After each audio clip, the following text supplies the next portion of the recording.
স্বাগতম এডুকের পেজে। আজকে আমরা সমাধান নিয়ে এসেছি অষ্টম শ্রেণীর গণিত বইয়ের চতুর্থ অধ্যায় অর্থাৎ বীজগণিতিক সূত্রগুলি ও প্রয়োগ। আমরা বোর্ড প্রশ্নর একটি সমাধান নিয়ে এসেছি। তো বোর্ড প্রশ্নটা হচ্ছে বিগত বোর্ড 2018 দিনাজপুর বোর্ড 2018 সালে পড়েছে প্রশ্নটা। আজকে আমরা সেই প্রশ্নটার সমাধান দিব। তো আজকে আমরা শুধু ক নাম্বার প্রশ্নের সমাধান দিব। তো প্রশ্নটা আমরা একটু পড়ি।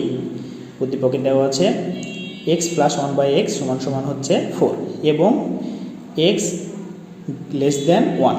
ক নাম্বার দেওয়া আছে by² - b² + 1 * y + b কে উৎপাদকে বিশ্লেষণ করো। খ নাম্বার দেওয়া আছে প্রমাণ করো যে x³ - 1/x³ = 30√3 এবং গ নাম্বার দেওয়া আছে x⁵ + 1/x⁵ এত এর মান নির্ণয় করো। তো আমাদের খুবই গুরুত্বপূর্ণ একটি অঙ্ক, অর্থাৎ বোর্ড প্রশ্নগুলো আমরা প্রতিনিয়তই সমাধান দিয়ে আসছি। অষ্টম শ্রেণীর বোর্ড প্রশ্ন যতগুলো আছে অধ্যায়ের আমরা সমাধান দেওয়ার চেষ্টা করব। তো চলুন আমরা সরাসরি আজকে ক নাম্বার প্রশ্নের সমাধানে সমাধানে যাই। প্রশ্নটি আমি আগেও দেখেছি, আমাদের গণিত করার সুবিধা আমরা হোয়াইট বোর্ডে প্রশ্নটি উঠিয়ে রেখেছি। আমরা সরাসরি সমাধানে যাব। তাহলে আমরা প্রশ্নটা একটু দেখি আরেকবার।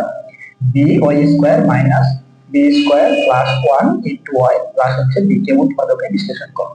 তাহলে উৎপাদক মানে আমরা ভাঙিয়ে যতটুকু ছোট করতে পারি। তাহলে সমাধান, সমাধান আমরা প্রদত্ত রাশিতে যদি তুলি by² - b² + 1 * y + হচ্ছে b।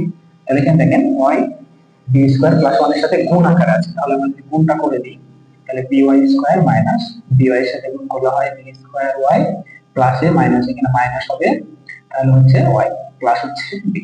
তাহলে আমরা এখান থেকে আমরা যদি by যদি আমরা এখানে কমন নিই তাহলে এখানে থাকে y বিয়োগ চিহ্ন, এখানে দেখেন b একটাতে কমন নিয়েছি তাহলে আরেকটা b, আর y তো সামনে কমন নেওয়া আছে তাহলে y - b।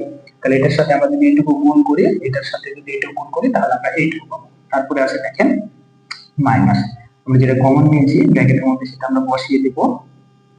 এখন এখানে এমন একটা বসাতে হবে যেন y + b এর সমান। তাহলে আমরা যদি 1 বসাই তাহলে দেখি 1 এর সাথে y গুণ করলে মাইনাস কি হয়, আর মাইনাস মাইনাসে প্লাস, 1 এর সাথে b গুণ করলে হয় b।